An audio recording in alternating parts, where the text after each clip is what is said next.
We're back with our 3 mistakes series to try and help you be better at whatever faction you're choosing. I'm just working on routing one of these Chaos Warriors to start. The mistake number 1 I see from a lot of Beastmen players, well, not a lot, but I do see this mistake and it needs to stop. Razergores and dogs seem like they're similar units. They're both warhound type units, right? They're animals that are horribly mutated and good at running things down. Well, one of them is significantly better at that job, and it's the Chaos Warhounds with poison. I really don't like seeing people use Razorgore herds to run down things that are already routing. Now, if you have to, if you're in a pinch and the Razorgores are in position, your dogs are all dead, sure. But I see some people take Razorgores for routing things off, and I just want to show why this isn't a great idea. Now, the first part would be dogs, whether they're poisoned or not, are 150 to 200 gold cheaper.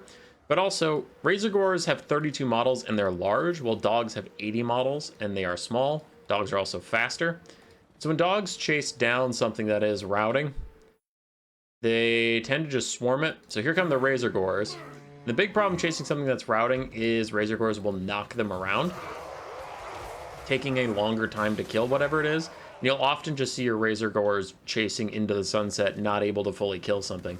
Whenever you get down to the last model, it's always difficult for any unit to kill them off entirely. I get that, but it takes them quite a while to kill these Chaos Warriors. And you can see they're bumping them around, and when the Chaos Warriors get knocked over, they take a long time to stand back up. Well, these dogs are going to rear charge these guys, so I guess we'll get to them in a moment, but Razorgores got these guys down to 6 models. We say they just keep knocking them down. Now we have these guys way over here. This guy's going to run for it. He gets knocked down. Now he actually dies, which is good. But we do have a second example of the same idea that goes pretty well. But I do want to watch these Chaos Warriors now the dogs are there. So we saw the Razorgores knocking a lot of these guys down. Chaos Warhounds really don't do that. Like, anybody who falls down to the Chaos Warhounds is dying. So you can see they're just dying much more quickly than the Razorgore herds were able to. And no one is getting flung around. No one has to take time to stand up. None of that. So already we're down to 1 Chaos Warrior. Over there, they're still at 1 Chaos Warrior. And like I said, both of them take a long time to kill the last Chaos Warrior. That's just the nature of things. On the current patch, things take forever to chase stuff and kill it off. But that not knocking stuff over, hell, the Chaos Warhounds started so much later and they actually got done first. I didn't realize that when I was setting up the test. So I guess that proves my point even harder. But we do it again in just a second, so I'll edit fast forward to that. All right, we have another Chaos Warrior routing. The Razorgores are going to go intercept him. Meanwhile, these other ones are prey for the dogs. Looks like the dogs are going to start this one off first. And again, their health pools are at different points because I just wanted them to route. But you can see the unit behavior. Dogs jump right into them. And notice no Chaos Warriors went flying, right? All the Chaos Warriors I can highlight are still in this area. None of them flew off into nowhere. And whenever any of them fall, their shields go flying because that unit is actually dead. So the dogs deal with that. Now, we watched how good the dogs do. This one, I think this is where my Razorgores get more of what I wanted to show you from them. So they're going to charge in these guys from the side and send them flying. But you can see these units that go flying aren't necessarily dead. So then they have to stand up, and the Razorgores have to find them again. They're scattered, whereas the dogs kept them all together and just killed them super fast.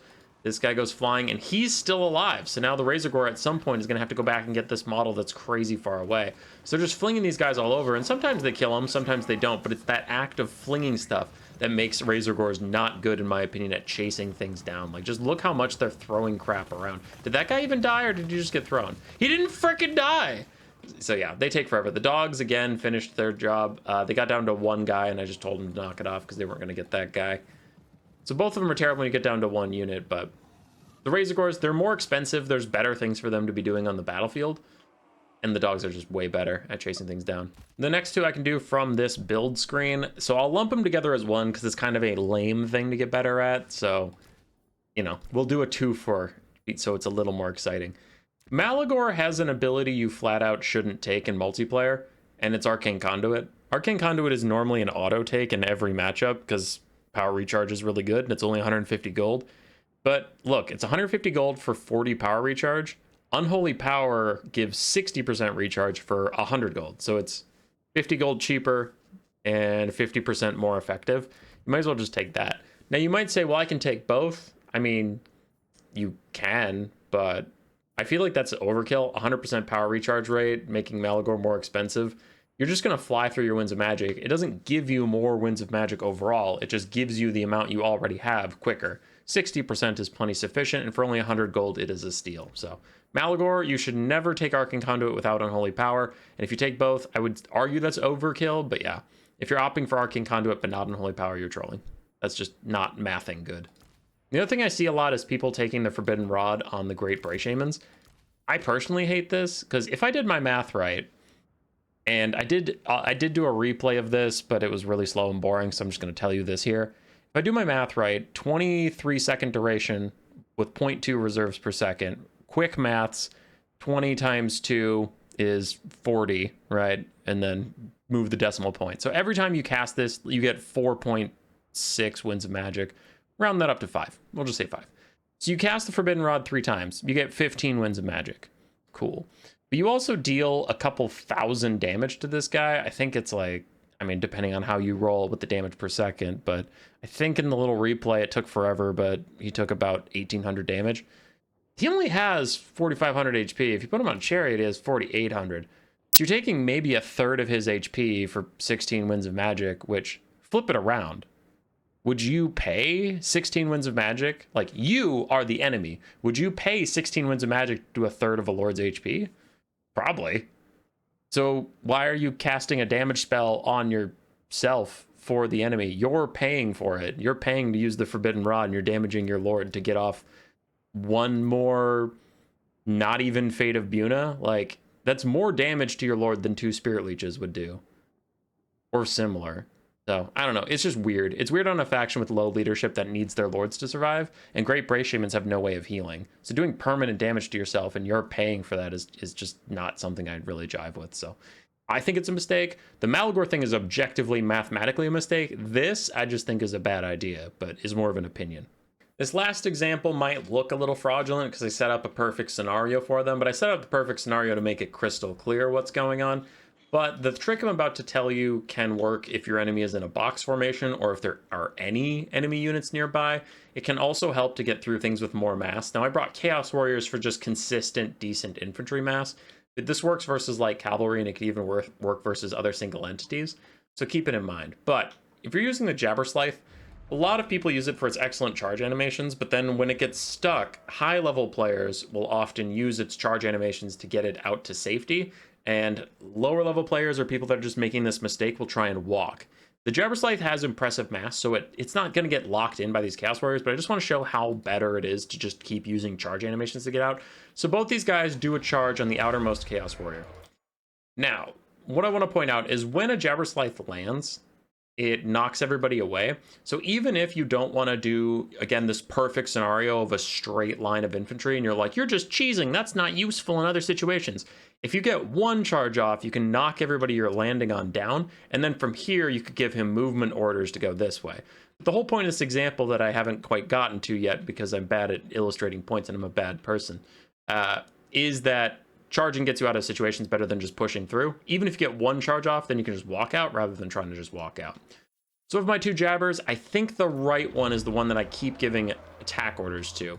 So yeah, the green arrow comes. So the left one is just going to try and walk through all these Chaos Warriors. The right one is going to keep using charge attacks. You can see the left one's not exactly having that many issues getting through these guys. He is consistently walking. My charge attack one is going to keep starting charges, and he does damage on his way through. So that's 2 for 1 value. You just get damage on your way through. But after 2 charges, he's already halfway through his 3rd Chaos Warrior, and this guy's halfway through his 2nd one, and this one started first. So that charge animation takes him up into the air, gets him out of all that mass, gets him further, and does more damage. So just clicking on something, just clicking on another thing to attack can keep you moving and getting out of danger, and of course killing more infantry along the way, which is very nice. And unlike other things that can charge, so they meet up almost through the 3rd Chaos Warrior for one, almost through the 4th Chaos Warrior for the other, but the one that got through 4 did damage all the way through. You can see this one that got pathed through, that he just walked into, didn't actually do almost any damage. Whereas the ones this guy went through, you could definitely feel it. Right, he's gotten 650 value, the other one's gotten 75. So yeah, to wrap up, I know my thoughts are a little clustered on this because it's like trying to show you what's happening and explain it as it's happening very quickly. But yeah, if you're surrounded by like dark riders or light cav or heavy cav, or maybe you're stuck in halberds and you have light cav coming to lock you in place, you can use whatever's coming to lock you in place as a means of escape. Because just clicking on something, if it's in medium range, he'll start doing this attack. Like, look how far away he is from the actual target when he started doing that flying flop. So he's pretty good at that. And then you can path out after you knocks people down. Of course, there is no one for him to lock onto, so now he just has to walk. But if there is an option, take that option and cause the mass disruption stuff. And these guys have to reform lines forever after he's gone, while the one who's just moving through them is still taking his sweet time. So yeah, if you have the jabber and it's a little stuck, maybe don't try and just run back towards your own forces. You can try and go sideways through the enemy's front line, or disrupt their archers, or even jump after some of their light cav to get you to safety while also doing more disruption. It's just better. It's just better. So take a look out for that. Okay, goodbye. Oh, wait, actually, he also took more damage, I think. Yeah, I think he did. But it's also tankier. Roar. Subscribe, yes, yes.